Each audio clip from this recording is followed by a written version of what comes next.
Now, Indian Prime Minister Narendra Modi is in Japan for a two-day visit. The focus of the Tokyo visit primarily the quadrilateral security dialogue, the Quad Summit. Other than that, the Indian leader will be attending a host of events, including bilateral talks with leaders of the Quad nations. Earlier, the Indian Prime Minister arrived at Tokyo's Haneda Airport, where he was received by the Indian diaspora on arrival. He also interacted with the Indian community as well as the Japanese who had gathered there to welcome the Indian leader.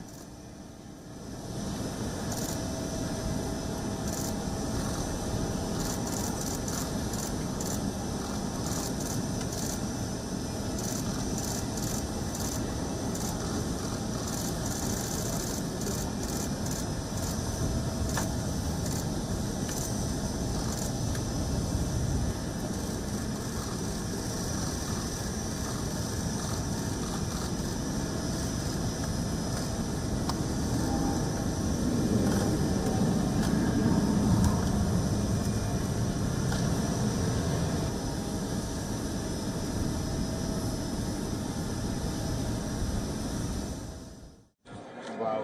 May I have your signature? May I have your signature, please? तो कहाँ से सीख लिया तुमने हिंदी? हैं? Yes, I learned. हैं? बहुत अच्छा जानते हो? On the first day of his two-day Tokyo visit, Prime Minister Modi met with the business community in Tokyo. He met chairman of NEC Corporation, Nobuhiro Endo. NEC is a Japanese information technology and electronics company. Prime Minister appreciated NEC's role in undersea optical fiber cable link projects in India. He also highlighted investment opportunities under production-linked incentive scheme.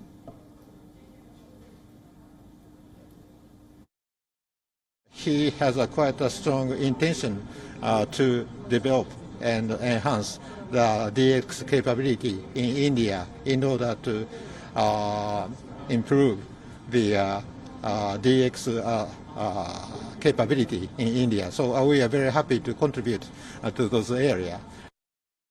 Now, the Indian leader also met Osamu Suzuki, who is an advisor at Suzuki Motors, and Indian Prime Minister also attended the launch of the Indo-Pacific Economic Framework by US President Joe Biden. Prime Minister Modi to also attend diplomatic and community interactions. And of course, on the second day of the visit, the leaders of Japan, India, Australia and the United States, they will meet for the Quad Summit. The leaders will exchange views about developments in the Indo-Pacific region and also review the progress of Quad initiatives. The Quad members will have discussions on economic security interests that span the Pacific and Indian Oceans. New areas of cooperation will be identified, and the latest Quad meeting comes as Beijing is gaining a foothold in the Pacific region with its Solomon Island Security Pact. The Quad grouping is united by its desire for a counterweight to China's expanding economic, military and technological influence. However, the member nations are divided on Ukraine.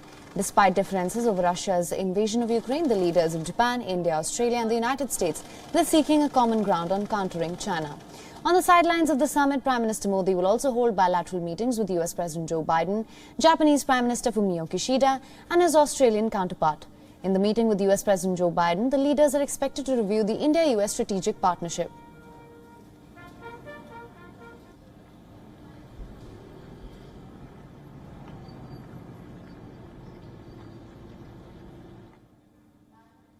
And for more on this, joining us live is Ambassador Rajiv Bhatia, who is a distinguished fellow for foreign policy studies at Gateway House. Thank you so much for joining us, Ambassador.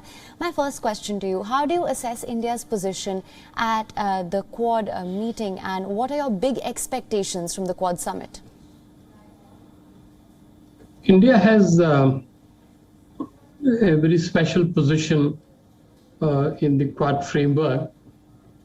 India is a strategic partner of all the other three member states, which are essentially allies.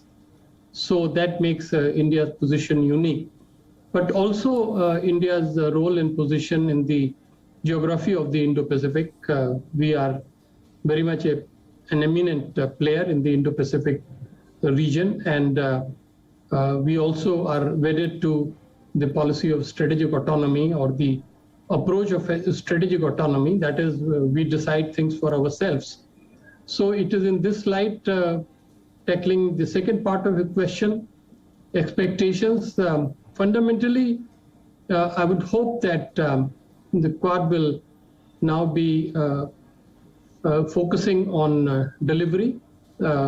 Declarations are always very important. They attract media headlines next day, but action and delivery would be very important, and specifically keeping in mind that this is all about China and China's role in this region.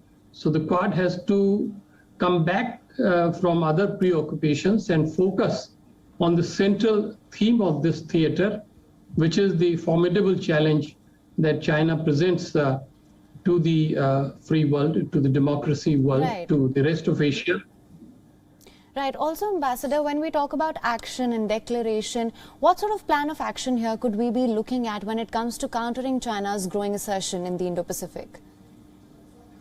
Essentially, this is a strategy to consolidate cooperation in the fields of economy, technology, education, innovation, etc.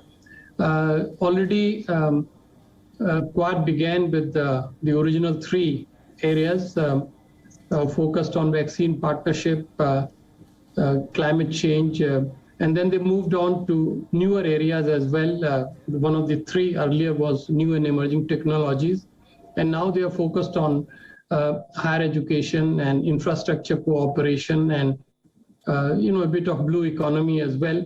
So in all these fields for the last 8 months or so, the experts of the 4 governments have been meeting each other regularly. This is the time when the heads of state and government will take stock of what actually has been the progress, and hopefully they will share their assessment with the world, with all of us, so that we know actually how much Quad has begun to advance the agenda of cooperation. Right. Absolutely. Ambassador, thank you so much for joining us with your analysis of this situation. Thank you so much. Thank you. Thank you very much. WION is now available in your country. Download the app now. Get all the news on the move.